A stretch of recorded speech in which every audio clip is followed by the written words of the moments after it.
Hello, everybody. This is Beef and the Deuce podcast on YouTube, and check us out on X, Beef and the Deuce podcast. I am the Deuce. We got some stuff going on tonight. Beef, how's life in the fast lane for you? Go America. Go USA. No fights yet? Have we had any fights yet? No, but we just scored our second goal, so it's 2-1 in the second period. So we're sitting pretty. And we're playing the Canadians, right? Yes, playing the good old Canadians. Now, how does that? So there's 4 teams. How does that go? Is it like a round robin thing, or how does that work? So essentially, it's from what I understand. So we're talking about the 4 Nations Cup in hockey, right? Yes, it's the Nations Face-Off. Okay. You have USA, Canada, Sweden, and Finland. Okay. And I'm assuming if this is all correct, it's replacing the NHL All-Star Week. Or like weekend, however you want to call it. Okay. And essentially, I want to say they're like drafted or they're handpicked, depending on like how you play during the season. Similar to like how the NBA, those players are voted in. Right. I'm assuming that has something to do with this. So is it whether they're voted or handpicked by the coaching staff for whatever nation you play for. Mm-hmm. I don't watch a ton of hockey. I typically watch like playoff hockey, and like I'll dabble with the Jackets. Mm-hmm. But God, this is some good hockey. So, it is phenomenal hockey. So I've been hearing lately that the Americans are saying Americans have the best hockey players now. It's not Canada. They're telling the Canadians they don't have the best. Is this this is fighting words, buddy? This is fighting words. I would tend to agree with it. Really? For what it sounds like from the little that I watch, we're growing our own. I think USA is the GOAT. I think we're starting to take over. Obviously, I like Sidney Crosby and obviously like the big names in hockey, but overall, look at the first game. We destroyed Canada. Yeah, smoked them. Just smoked them with our hands and with the sticks. Okay, I love it. But it's fun, and I like it because it's obviously there's a lot of hate with the NBA All-Star break, and I hate it too. I despise watching the NBA All-Star week. Yeah. Baseball's a little different. It's a little more fun. You have the home run derby, and you have like the celebrity softball stuff. So like it's fun. Mm-hmm. But God, the NBA is so terrible. But this is just like a nice little spin-off. Like it's something different. Okay. Then obviously you can cheer on your country. And they're legitimately trying to win. They're legitimately working hard here, huh? Oh, absolutely. Yeah, right now like it is just a bloodbath. It's great. All right. And obviously I'm chilling in our nice new living room, so it makes the experience all the better. Yeah. Yeah. We call it Trump East. Trump Hotel East. All right. Yeah. Let's do it. So let's talk some stuff here. A question you had for me today was, and I assume it meant current coaches, who would be the best? Yes. Who would be the best overall coach in college football, basically, right? Yep. If you're running a college program, you're the AD. Yes, you are the AD. What coach currently? Who do you pick? You can pick whoever. Who would you pick to run your program? All right. So of course I went from I need to get a larger list and then hone it down. Yes. So here's on my top six list, and I really can't. You can inform me of others. Of course, Ryan Day, national champion. Mm-hmm. Dan Lanning, Oregon. Marcus Freeman, Notre Dame. Someone you're going to hate me for this, but I'm going to put him in there. Dabo Swinney. 3 national championships. Yeah, can't deny it. Clemson. Yep. Kirby Smart, Georgia. Absolutely. And Steve Sarkisian, Texas. Okay. Those are the. I feel like that's very, very general, which is good. Pretty obvious. Can you think of someone else? Who else would you throw into that list? Your boy James Franklin, because we all know you love him. Now you're just being facetious. You don't believe that. I'm being a complete asshole. Yeah. Okay. Thank you.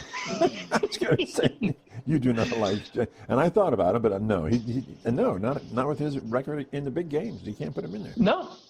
Now I as I'm hearing this question earlier, you mentioned the fan. I was also listening to them this morning.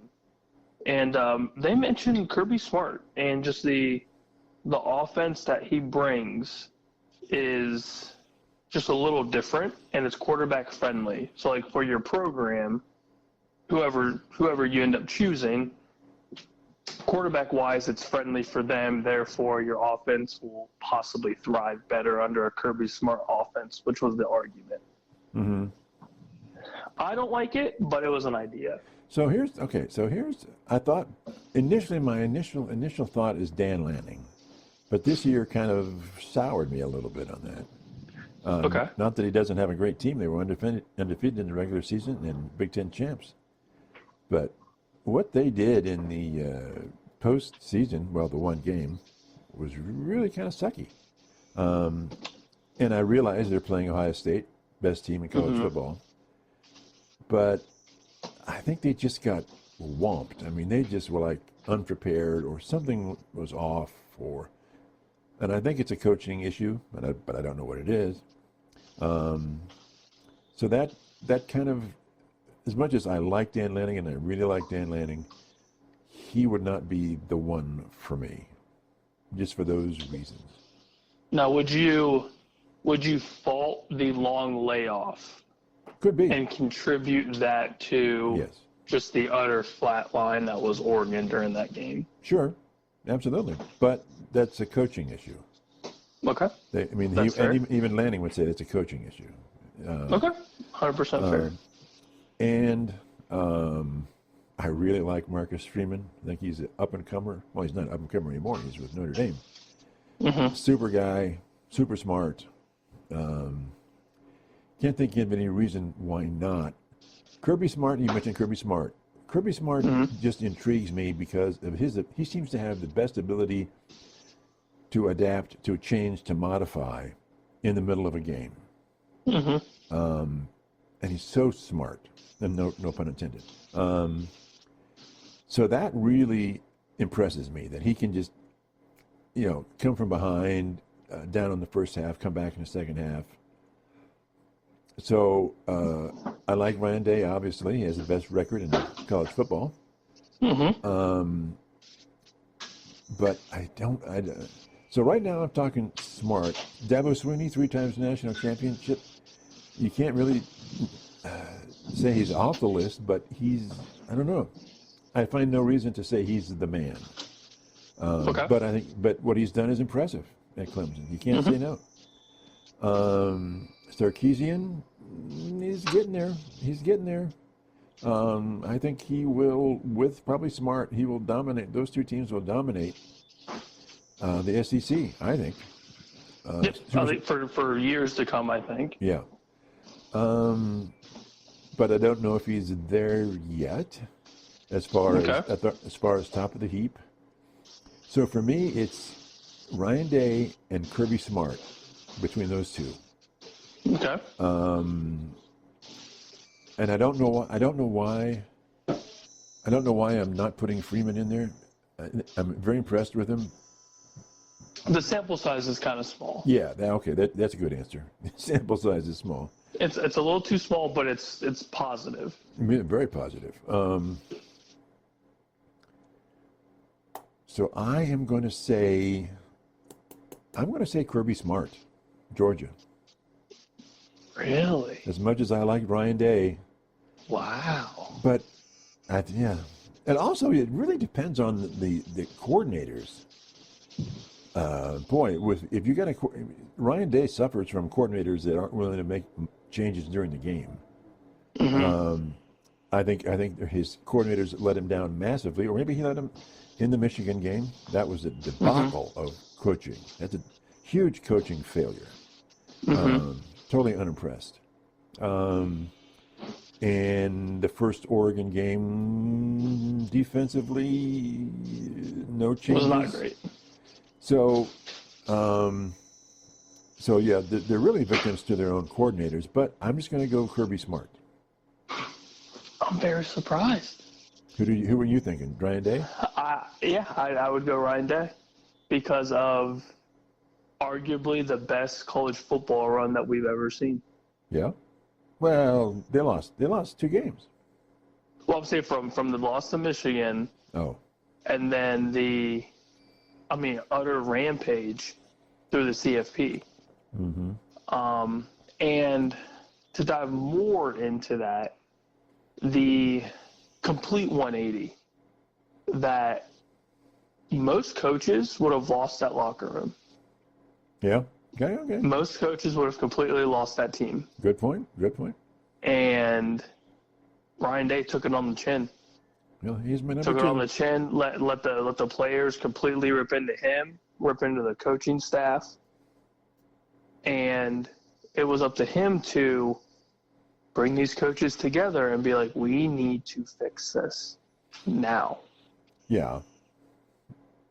And they did. Okay. And I think he may be the best recruiter, period. Oh, God. Yeah. Him and Bart Hartline as a 1A, 1B is insane. Yeah. So, because if you're a quarterback, you want to play under Ryan Day because of look at his rap sheet, and look at all the quarterbacks that have been drafted in the first round. Okay, but why is he better than Kirby Smart? I would say here. Or who's your number 2? Number 2 would probably.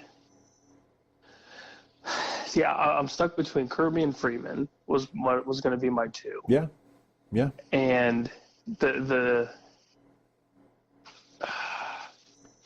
I would have to go Kirby because the sample size is a lot bigger, and the championships obviously speak volume. Yeah. But I feel like players currently, especially with this Notre Dame team, they played so hard for Freeman. Yes, they did. And Kirby kind of lost Georgia this last season. Well, the players weren't as good as his normal team. Yeah, like the player pool on both sides of the football were definitely a lot lower. Yeah. And you finally saw, now this could be wrong, but you kind of saw a normalcy in Georgia. Like you didn't have this rampage that they had the last couple seasons where like Georgia was just long and behold the better team. Yeah. Talent wise and everything. And then you finally had to see Kirby coach under some sort of adversity where previously there wasn't really a ton of adversity. Like there was some, but nothing to the point where it was like anxiety is building quickly and like we don't know if Kirby can get out of this sort of thing. Similar like what you saw with Ryan Day. Okay. Like the pressure is massive. Right. And Ryan Day rose above it like nobody could have ever guessed. So I kind of want to go Freeman at 2 though. Like my gut says Freeman at 2 solely because success has happened quickly. Kirby's kind of took a little bit. But again, recruiting-wise, I think Freeman's recruiting class is solid, especially defense-wise. Like if you can get a solid defense, Freeman's probably your guy to bring that in. He needs to especially with this current run, it's pretty solid. He needs to get some quarterbacks. Yes. Quarterback has been kind of a struggle for Notre Dame for a while. Mm-hmm. I mean, you could probably date back Brady Quinn. It's probably their best quarterback in a long time. Like Jimmy Clausen, maybe. But yeah, I mean, those are the 2 names that kind of pop up quickly. Other than that, you kind of have to sit and think. Like Sam Hartman was kind of a bust. Riley Leonard did take them to the national championship, so I will give him his credit. But stat-wise, it's not all terribly impressive. So quarterback play is a must for sure. So, what's your take on Dan Lanning? I think he can get there, but like you said, going into that Rose Bowl game, you are the 1 seed. You are considered the best team undefeated in the nation. Only undefeated team. Yes, you walk through your schedule, relatively tough schedule, undefeated. You're expected to win out, essentially. You're given the 1 seed, you are told you are the best team, go and win it, and you fell flat. Yeah. And that's on coaching. You have to get your players ready, regardless of a 3+ week layover. Mm-hmm. And you didn't, and that's a failure. That like your undefeated season, or your undefeated regular season record doesn't matter at all. Mm-hmm. You got into the playoff and you lost game 1. Yeah. Badly. That's bad. It's truly embarrassing. Yeah, even though they got so that needs to change for sure. Even though they got a rotten deal playing Ohio State first, that's just too bad, so sad. Yeah, it is what it is. That's how the playoff works. And they beat Ohio State. Yeah, and you already beat them once. Yeah. Who's to say you can't do it again? Yeah. But I mean, you could even tell. I mean, it's the juice was completely on OSU's side. Yeah. From the get-go. Yeah. And it's up to Dan Lanning as a head coach. Fire up your team. Get something going. Yeah, and he admitted it. He said it was. Yeah. Yeah, it's tough. And again, if you want to be considered top-tier coach, which Dan Lanning will be, I think he will be. You don't think he's a top-tier coach? No, I'm saying if he wants to get to like the threshold of like the Kirby Smarts, the Dabos with the national championships, Ryan Day, you can kind of sprinkle in now. Okay, all right, I got you. I'm not saying he's not a good coach, because he is. He definitely is. Mm-hmm. But there's great and there's good. Mm-hmm. Greats have hardware. The good coaches don't. And so you're thinking national championship is the difference between great and good? Yeah. Yeah, absolutely. Okay. You could be a good coach for – I mean, you can say you're a great coach for 30 years and you have this record and everything's fine and dandy. But the one question is going to be, well, did you win any national championships? If you say no, then okay, like you're good, but you're not great. So Marcus Freeman's he has a tough road to hoe. He does. Yes. mean, worse than anybody. Yes. It's very, unless he joins a conference, and that's been the argument that we've probably beaten over the head forever. Yeah. It's like it's an easy road to get to the CFP with them being independent. But it's going to be very tough for them to have any sort of benefit, like ranking-wise, because you can't get a first-week bye or first-round bye. Mm-hmm. Because you're not winning any conference championships. So you're playing long seasons, year in and year out. And the likelihood of them doing what OSU did is very, very tough. I mean, I think the percentage for OSU to win national championship was like less than 10%. Yeah. That's crazy. And you're having a team that recruiting's good, but it's not to the OSU level. Right. Your quarterback play hasn't been good since, the Brady Quinn, Jimmy Clausen eras. And you're banking on games being scored in like the 20 to 28 range to win typically. Mm-hmm. You don't have these high-octane offenses. That's tough, especially in this kind of college football, high-powered offense, high-powered defenses, and you only have kind of a one-sided game plan for the most part, is ground and pound and good defense. So if he had won that game, he would be a great coach, by your definition. Yeah. Okay. And you would have beaten a really, really good OSU team. Yeah. And that would go down in history. I mean, you would have gone down and completely dismantled this insane run that OSU had, and then you're just better. But yeah, I mean, to me, now obviously this could be argued, but I feel like that is a very big difference. I guess if you go like NFL, for example, like, I guess it's kind of a hard argument, but like you bring up Dan Marino with not having like any Super Bowl rings. Mm-hmm. Like, is he considered a great quarterback? Yes. Yeah. So it's almost kind of like you're going to have outliers. Mm-hmm. So it's kind of a cop-out, but I feel like coaching is a little bit different. Like, I think the stigma is like rings, no rings, or championships, no championships. So I know you don't like him, but why not Dabo then? Talk about championship. He's got more championships than anybody, right?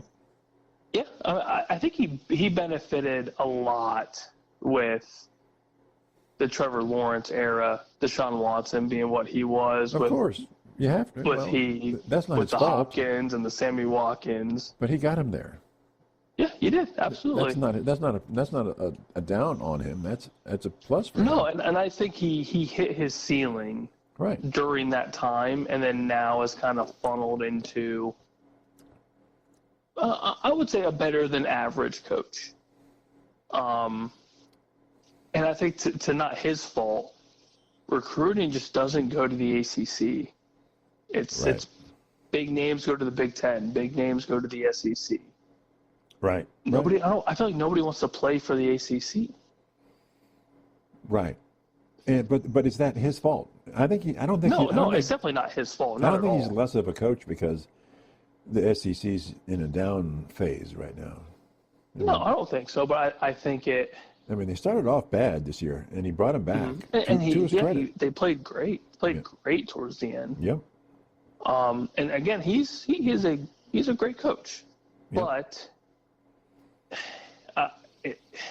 just not now. It's tough for me to say as of right now. Okay. Like currently, is he a great coach? But you would have Smart over him. Yes, I would have Smart over him. I would have Freeman over him, just Sarkisian? because the success rate with Freeman is just boom, boom, boom. What about Sarkisian?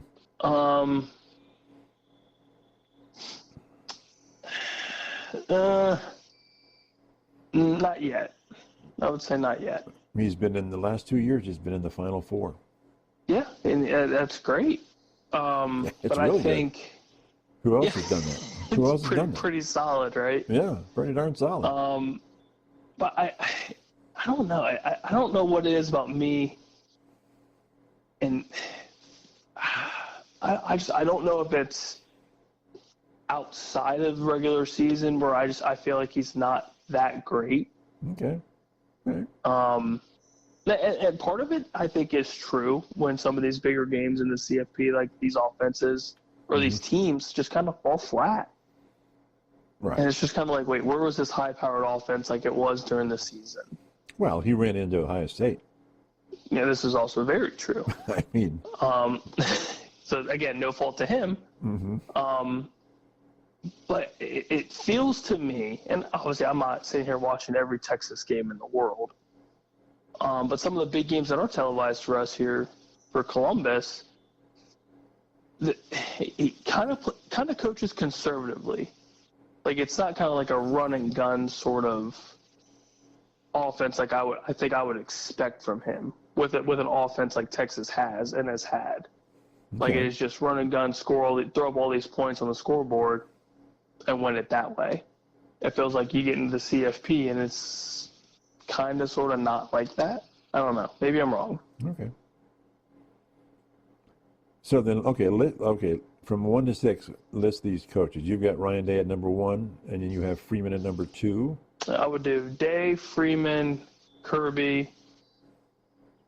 I'll go Lanning, just because of the what can be and probably what will be. Yeah. Dabo and then Stevie. Okay. And you're putting Sweeney above Sarkisian probably because of legacy? I would say so, yeah. Okay, that's legit. And I think Steve can get there. It's just you play in the SEC. I think my guess is that Texas will dominate the SEC either next year or the year after, and the rest of the SEC is going to have a problem with Texas and Texas A&M as well. I think if they can keep Archie there for more than a season and get kind of a 1 to 2 year sample size from him, yeah, Texas is going to be dangerous for sure. Offensive wise, it's going to be insane. Yeah, and a lot of it, I say it because they're going to have the NIL money, and Texas A&M they'll have more NIL than any of the other teams in the SEC, way more. Yep. So anyway. Yep. So and I'd be curious to see how Kirby does with. He'll probably do okay. The now not Carson Beck era. Right. Who's going to be under center for him and how that offense looks as a whole. Mm-hmm. Okay, that was interesting. Boy, I enjoyed that one. Yeah, I was gonna say I knew it would funnel. Yeah, into this. Okay. Which is good. But yeah, I heard it this morning. I was like, that's a damn good question. It is. Truly. It is. And the problem, Lanning, well, see, when both of these, Day, Lanning, they're all playing in the Big Ten. And you have to go Franklin in there. So it's going to be you're going to be really good to get out and be then the elite out of the Big Ten, I think. I'd be curious to see what James Franklin does. This Jim Knowles era, help him at all? Yeah. Be very curious to see if that does anything or if it just continues to show that he is terrible as a head coach. But you're not biased. No, not at all. Okay. But, I mean, the sample was in his record. I mean, he can't beat good teams. Okay. But if you obviously he had a good run in the CFP, but you beat SMU, right, and Boise State, right. Good. Well, he won. That's it. Yeah. Okay. And those are his first two big wins. All right. And how long? Hey, you got to start somewhere, right? I guess. Jeez. Okay. Oh, it sounds like you're drinking the James Franklin Kool-Aid now. No, I'm not. You're a believer. I'm just. Hey, not me. So, do you think I'm way off base by saying it's Kirby Smart and Ryan Day number 2? No, I don't think so. I mean, Kirby Smart's got more hardware. Yeah. My only argument would be, do you think Kirby Smart could have changed? Now, obviously, this is us guessing, but do you think Kirby Smart would have kept that locker room together if he was in Ryan Day's shoes post Michigan? I don't think he would have suffered the Michigan loss. I think him coaching Ohio State, he would have beat Michigan. So say if he didn't, and he was in Ryan Day's predicament. Well, and they lost the same way that Ryan Day lost, and they lost the exact same way. But see, I don't see that as possible. But anyway, yeah, I do. But but Kirby Smart's obviously older too, and he's got more cachet. He's got more, as they say, gravitas. So he's a very established coach. Anyway. So you think he garners respect almost immediately? Yes. Okay. Absolutely. That's fair. Yeah. And Ryan Day's kind of had to earn it throughout his time because he hasn't really done too much. Except to have the best record in football, but okay. Yeah, except have the best regular season record that they've ever seen. The thing is, who is the best recruiter? Ryan Day. Yep, and you sprinkle some Brian Hartline. It's well, beautiful. But I mean, as far as head coaches go. No, yeah, it's beautiful. Yeah. Truly. And players play, coaches stand on the sidelines and screw it up. Anyway. Okay, that was fascinating. Now, a question that I had, and I was listening to 97.1 this morning, and they were talking about the SEC and the Big Ten basically ruling the roost, and they want to change the CFP playoff, procedure or protocol for next year, where you don't get automatic, just because you're one-year conference, you don't get an automatic bye. They'll get to 12 teams, and then they'll rank them 1 through 12, and then the top 4 ranked teams get the bye. And I agree with that. I think that's a fine thing. I think everyone probably agrees with that. I don't know why they wouldn't. But then they were also talking about how down the road, a few years or so, maybe it'll go to 16 teams. I think that's too big, but whatever. There's money to be made here. And if it's 16 teams that the SEC and the Big Ten will want, if not demand, that both of their conferences get 4 automatic bids.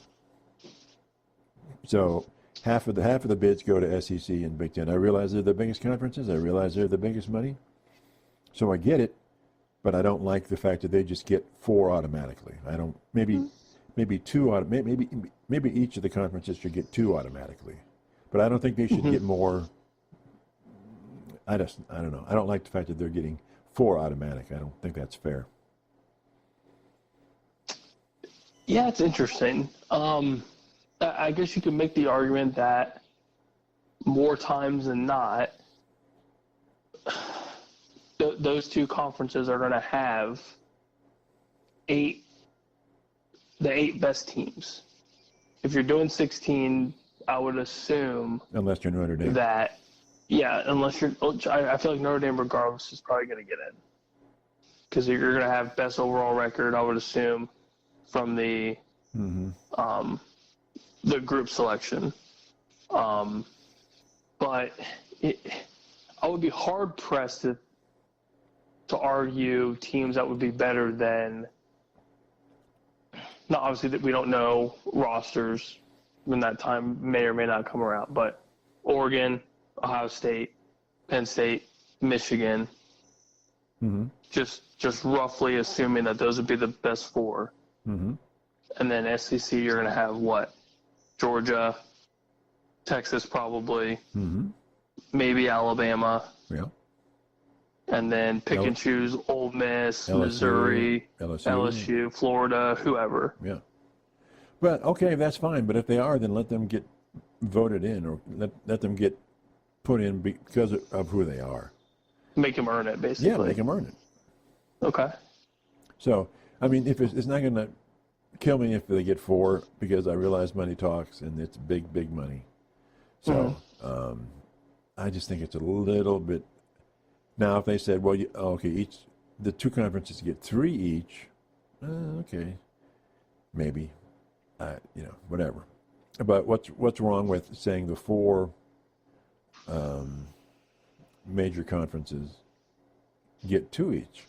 That's 8 automatics, and then the rest are, you get in based on your merits. I don't hate that. I think 2 is fair. And then it's just, I would say maybe best overall record with strength of schedule. Right. And just do it that way. I think that's fair. Because then your top 2 are going to be champion and runner-up, which I feel like is pretty easy. Yeah.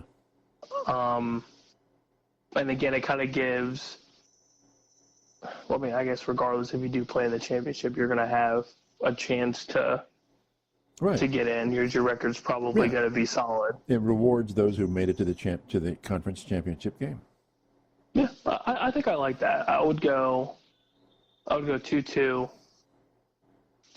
basically for all of them. So the Power 4, so you have 8, and then it gives some of the group of 5 some wiggle room. Maybe get a couple from the Mountain West somehow, or. I'd still go with 1. I'd still go with like the way it is now, but that, whatever. I think. So you would keep the group of 5 as just 1 team, or like the best conference championship of the group. Best conference. Okay. Yeah, because I guess in turn you would probably get better matchups if you do just best overall record, strength of schedule, whatever. Right. But then again, you would still probably have the majority of those teams be Big Ten, SEC, because strength of schedule is going to massively dictate that. Yes, absolutely. But I don't have the problem with that, because that's just fair. At that point, it's fair. Yeah, they played their way in. Okay. Yeah, that's fine. I could see it just being like that, and because at that point there's no argument, and any argument that you would make, you could just reference strength of schedule, record. Better wins. Right. And if there's 16 teams in the playoff, I guarantee you that 8 of them are not going to be the national champion. There's no way. The fall off is dramatic after 4 to 8 of quality of teams, I think, still. I think 16 is just aggressive. Like, truly. Yeah. At that point, it kind of waters down the CFP. Right, exactly. And like with 12, I think beyond the top 8, maybe even the top 6, you would say is probably not going to be the national championship. Because It's great that Boise State was in there, but did anybody think for a moment that they were going to be in the national game? No. No, I think there was some inklings that they could maybe upset Penn State. Yeah. Maybe. Yeah, they could win the first round. Yeah, but that was it. Mm-hmm. But yeah, it's aggressive. Yeah. I get it's a massive money pool and of course, yeah, and all of that, and I get it because again, you and I will both be sitting on our couches or at a bar somewhere watching these games.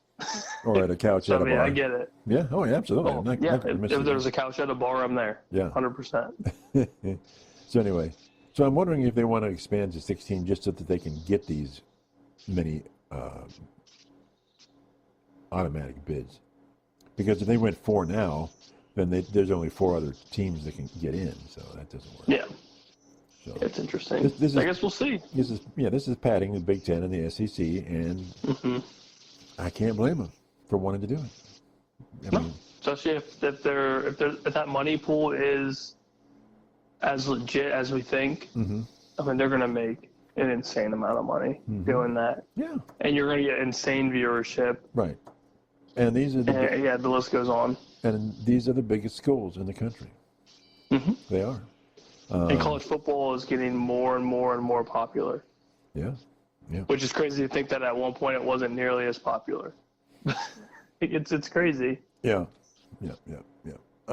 So what about Luke Fickell? I can't believe he got an extension.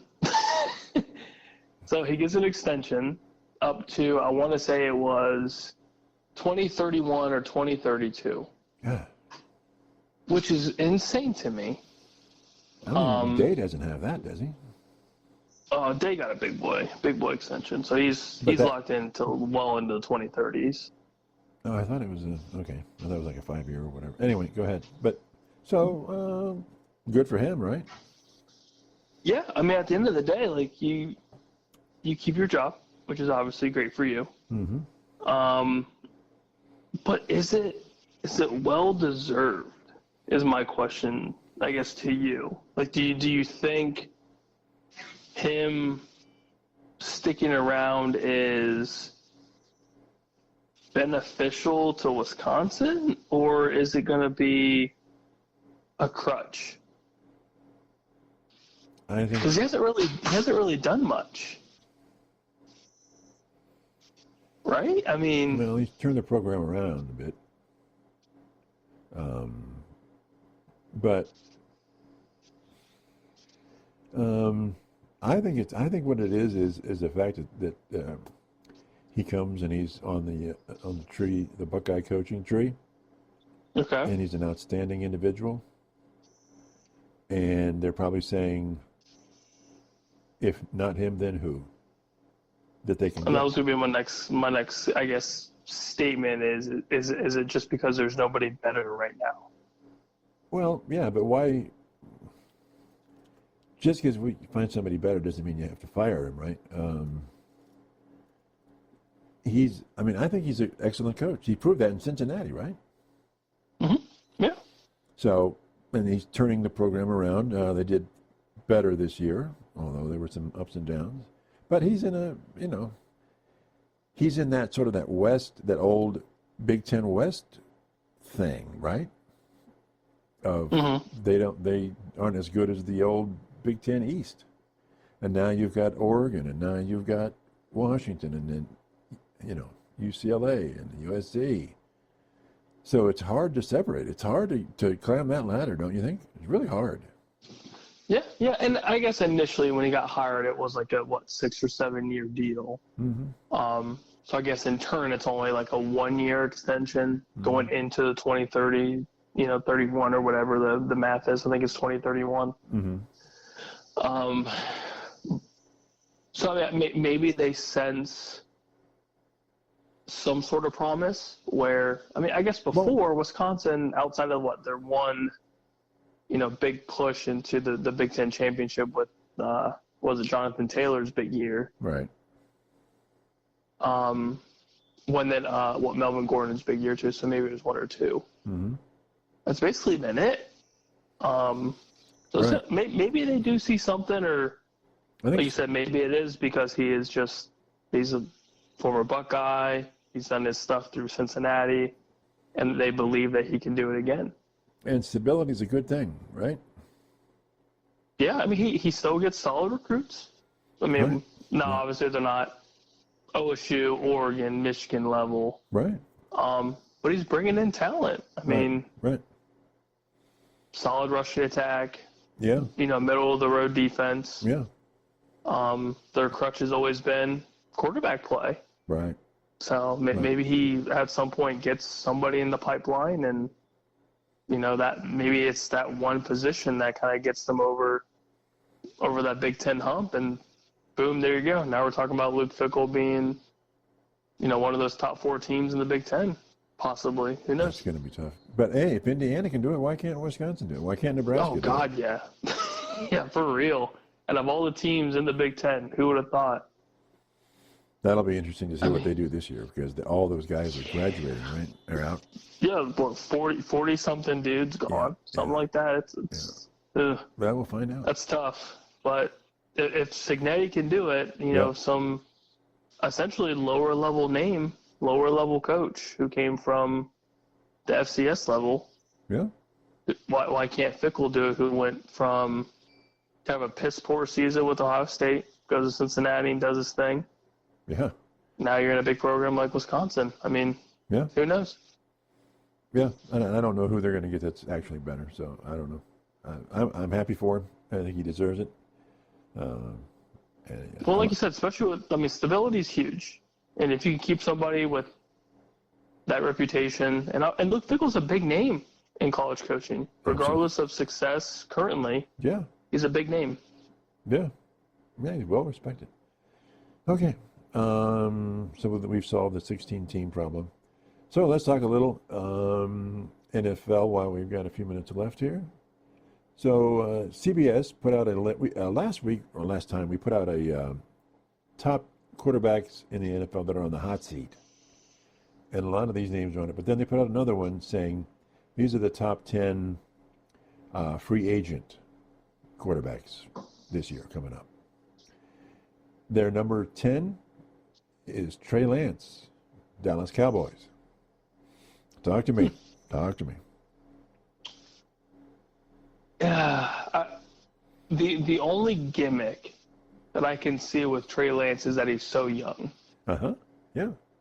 And you've seen the Sam Darnold effect, where kind of bounces around a couple teams, gets a year under Shanahan's belt, gets taken to Minnesota, and produces a 14-win season. Right. It's possible. It's possible. It's truly possible. It's really possible. And obviously, Jerry doesn't want him, so they're going to let him go. Yeah, absolutely. If he goes to the right system, I think the potential. Where would he go? Is there. If he goes to. That's a tough part. What team's gonna want him? Yeah, what currently? Team, that's like decent. Yeah, what team says, "Gosh, we really need Trey Lance"? Exactly. Initially, say if Sam Darnold's not going, and he's going elsewhere and not sticking around in Minnesota. Right. I would say Minnesota. You have healthy competition, 2 young quarterbacks, JJ and Trey Lance. Okay.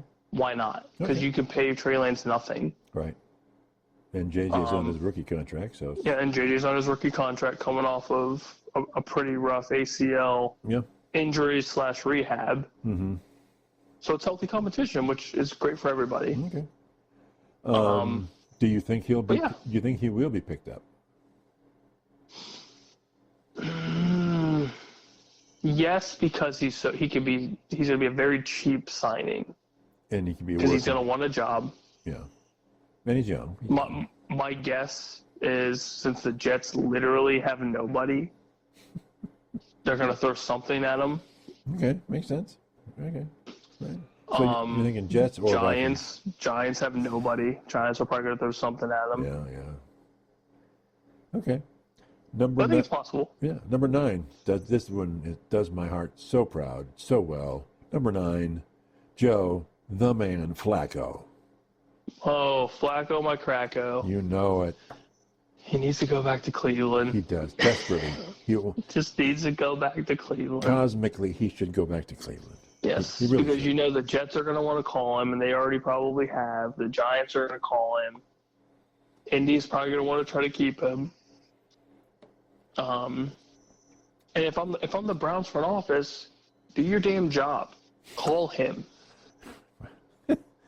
When was the last time? Call him back. Call him back if he left you a voicemail. Do something. Yeah. It's crazy that you let him go. Yeah. And you didn't even offer another year. He would have taken another year, which is the craziest thing ever. Yeah. Blows my mind. Truly blows my mind. And I thought I was in the rough with Jerry Jones and his BS. I feel for you guys. Well, you just let him walk. This is the front office and ownership that will not admit that Deshaun Watson deal was the worst in the history of the National Football League. And I hope it goes down as the worst of the worst, forever. Well, up to this point, this is the worst. Let me clear. I mean, there's nothing as bad as this. They still owe $96 million to that guy. And he's done nothing. He's just going out there and tearing his Achilles again, just chilling. Anyway. Oh God. So I love it. So who's gonna? So I think it's a seller's market. He even as a backup. As a backup, he can go to a lot of places. Mm-hmm. I think he truly enjoyed Cleveland, wholeheartedly. Oh, absolutely. Embraced Cleveland, and I think for him, if he still wants to play, go back to Cleveland. You had major success there, because you haven't had success previous to that since Baltimore. He was with the Jets and probably hated his life. Yeah. And they love him. And then Cleveland just calls you off the couch. Yeah. And you're out there just having fun. And you go to the playoff. Yeah. And they love him there. They love him. If he came back, Cleveland is smiles. All smiles. All smiles, yeah. Yeah. Anyway. I think it's best for both sides. Yeah. Yeah. Number 8. Speaking of the Browns, Jameis Winston. Who is going to pick this guy up? My guess is Giants. I think the Giants call him. Really? Give him a similar, 2-year something deal. And I think for him, selfishly, the New York market's perfect for him and kind of his personality. Yeah, that's true. So I think Giants-wise, it's a smart bet for him because he didn't really do too much in Cleveland. Obviously threw a bunch of yards. Yeah. Bunch of touchdowns, so it's just a turnover machine. Yeah. The Giants just need offense. Yeah. Because they have nothing. So you think he would be the starting quarterback? I don't think he'd be starting, but I think it would be, again, healthy competition for the Cam Ward or the Shadur Sanders, whoever they end up drafting. Okay. It's going to be one of those two. Okay. I think that's a good idea. Speaking of number 7, Mac Jones, Jaguars. I think he needs to stay in Jacksonville. Are they going to want him there? Why not? He did relatively decent. Okay. You have a serviceable backup if Trevor gets hurt again. Yeah. And he's had injury issues.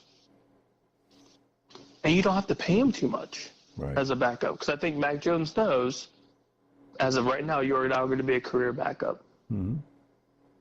Where you can make a lot of money. And you can make tons of money as a backup, especially with the market the way that it is. Yeah. And all it takes is one good, medium to almost full season. Yeah. For somebody to throw a bag at you. Yeah. And I think if he does that again, okay, then maybe you jump ship and go somewhere else. But I don't know if anybody's going to truly want him after a mediocre season. Do the Jags want him, though? I think so, because you don't have to pay him too much. Okay, he's cheap. That makes sense. And he's relatively cheap. You don't have to go out and hope somebody wants to sign with you. Right. You have somebody that you traded for that you obviously showed interest in. Okay. And if you're Mac Jones, like, it's going to sound super cliche, it's nice to feel wanted. Yeah. Because New England obviously didn't want to keep him. Yeah. The Jags traded for him, which is good. So that's a Baker Mayfield, yeah. Exactly. So similar situation. It was nice to feel wanted. Mm-hmm. And then, boom. Yeah. Now, obviously, we don't know if Mac Jones is going to be the next Baker Mayfield. I highly doubt it. Yeah. But anyway. But look at what that did to Baker and his confidence and now his legacy as a quarterback. Yeah. Yeah, the Browns got rid of him to bring in Deshaun Watson. Good job, Browns. Oh, okay. I have to flush my mind to that one. Okay, number 6, Cooper Rush, the Dallas Cowboys. I would say just stay in Dallas. Do they want him as backup for Dak? I mean, he's done decent, relatively well as a backup, with little to no support. Yeah, literally personnel. Yeah, terrible. And if you've already been there for so long, he knows the culture. I don't know if anybody else is going to go out and say, I really want Cooper Rush. Right. I mean, he's good as a backup. He's good. Okay. He's a very basic 200-yard, 1 or 2 touchdown game manager. Mm-hmm. Career backup, which is fine. I would kill to be a career backup quarterback and make that kind of money. Yeah, indeed. And he knows the system. Right. He's comfortable in Dallas. He's familiar with Dallas as a whole. Mm-hmm. Why not? Why not just stick around? Yeah, I agree. Number 5, Daniel Jones with the Vikings. You're gonna think I'm crazy. I think Pittsburgh. I think Pittsburgh would almost be, I shouldn't say perfect, but it would almost be an easier fit for him because Arthur Smith wants to run kind of RPO, if you will, maybe a little quarterback scramble. And Danny Dimes is a decent rushing quarterback. Okay. And Pittsburgh likes to run the football. And you're assuming Justin Fields will be the number 1 quarterback, right? Possibly, yeah. But I think you give Justin like a 2-year deal, for example, and I'm sure he's on this list somewhere. He is. Give him like a 2-year deal. Maybe give Daniel Jones like a 1-year, $7 to $10 million, because the Steelers have a ton of money. Yeah. Ton of money to give up. And the cap goes up next year anyway for this year. Exactly. So there's just money upon money for them. Because, I mean, who knows if Najee's going to stick around, because I think his deal is up or almost up. Yeah. Your biggest paying player is Watt. So outside of that, I mean, you've got money to kill and try to figure out what you want to do with this team, offense and defense. But you would still have him as the number 2 quarterback, right? Yeah, absolutely. Unless he proves that he's better than Justin, which again is possible. Okay. It's really possible. Okay. All right. But yeah, I think there's a way to get him and Justin in the same room and have a quarterback duel. Figure out who's better. And I think Daniel Jones would kill for a spot somewhere. Yeah. I think he believes he can still be a serviceable starter. Yeah. And possibly with the right offense and an offensive coordinator or whatever, maybe the Steelers is that program. Okay. Number 4, your guy, Justin Field, Pittsburgh Steelers. I hope he stays with Pittsburgh because I think he's perfect. The latter would be the Jets. Yeah, and they love him there. They love him in Pittsburgh. Yes, Pittsburgh, I think, truly enjoys him. I think he liked Pittsburgh because, again, he wasn't wanted in Chicago. Right. Pittsburgh welcomed him in. Started 6 games, won 4 of them. Mm-hmm. Solid. Yeah, I agree. And if it's not Pittsburgh, then I think it's Giants, Jets. One of those teams that are just starving for something. Okay, but I don't want that for him. We'll get to more Steelers here in a moment, and you know who that's going to be talking about. Number 3 in the list. This is only number 3. Aaron Rodgers, I think he retires. I think he's done. Okay. Unless the Raiders reach for him. Right. But okay, I don't think he wants to retire on this note. But anyway, it could be wrong. So you think it'd be? Where do you think he goes if he doesn't retire? Where do you think? I don't know. It depends on what front office and management team wants him. I think he can throw the ball well, and maybe as a backup. I don't know, but I think. Let me throw this at you. Let me see what you think about this. All right. Matt Stafford gets traded from LA, goes wherever. Right. The Sean McVay and the LA front office bring in Aaron Rodgers. You're getting rid of Matt Stafford to bring in Aaron Rodgers? No, let's just say, for example, they trade Stafford for a pick. Okay. That doesn't matter what the pick is, just for a pick because of contract disputes. Uh-huh. And he's just traded. They get a pick in return. It is what it is. They're not trading because of Aaron Rodgers, but say. So they get a first round. Say it's like first round pick. Quarterback. Okay. Would you draft quarterback and then bring in Rodgers? I would do that. Okay. I would do that yeah, that makes sense.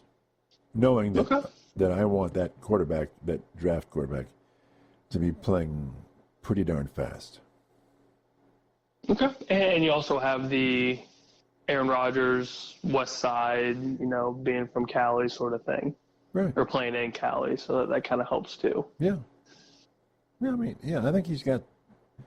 I think he has something left in the tank. Just not kind of like something to prove. Yeah, but I think he has talent and an arm.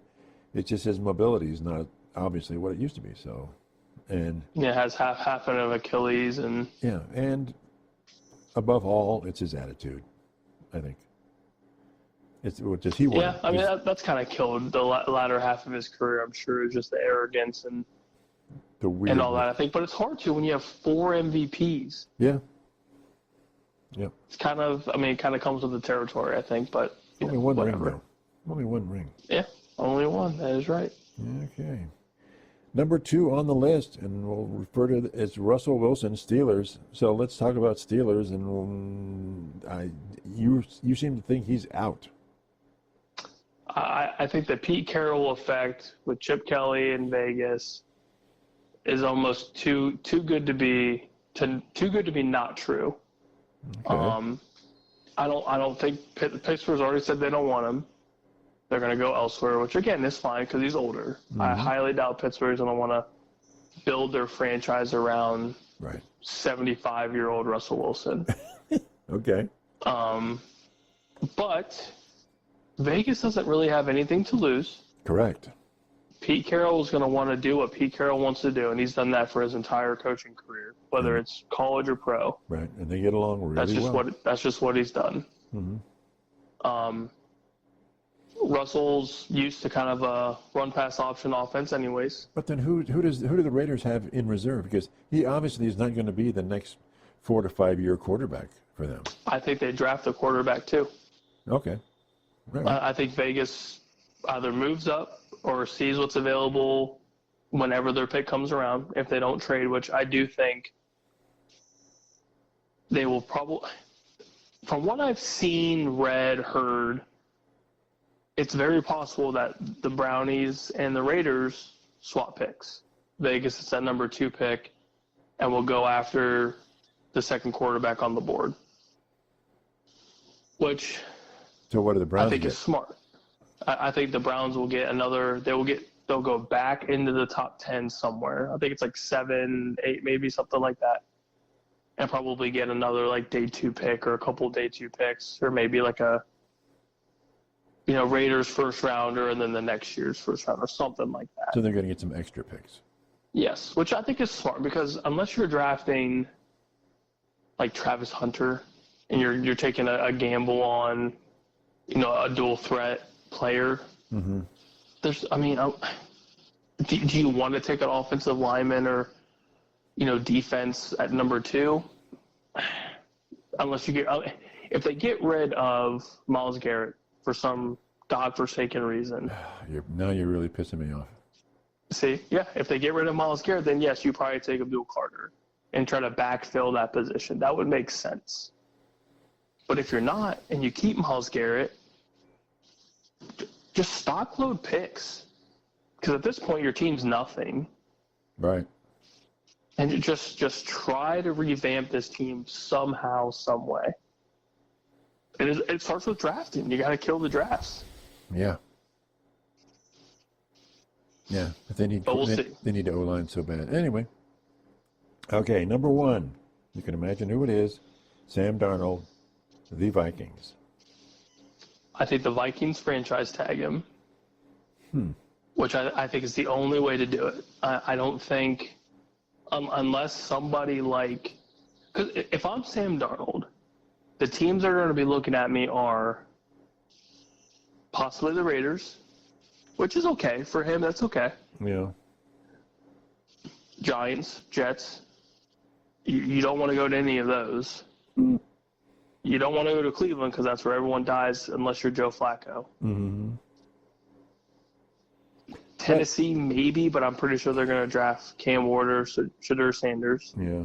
Does he really want to go to? Yeah. Do you want to go to Nashville? Maybe. Maybe, but. But then who else? There's really nobody. Right. So I'm in general manager, and I'm looking at Sam Darnold, and I go, wow, he had a really great year last year. Really great year last year. The previous 6 years are no. Not great. So how do I balance that as a GM? Really one good year and great for him, but 6 years of suck. Yeah, because, I mean, to no fault to him, you got drafted by the Jets. The Jets suck. Mm-hmm. You go to Carolina. Carolina sucks. Right. Well, yeah. And then you go to good franchises. You go to San Fran. You learn under Shanahan. You get some playing time, and you do okay. Yeah. But, And then you go to Kevin O'Connell, who is a premier offensive mind. Right. And look what happens. It's a very simple concept for him and his offense. It helps that you have Jordan Addison, T.J. Hawkinson, Justin Jefferson.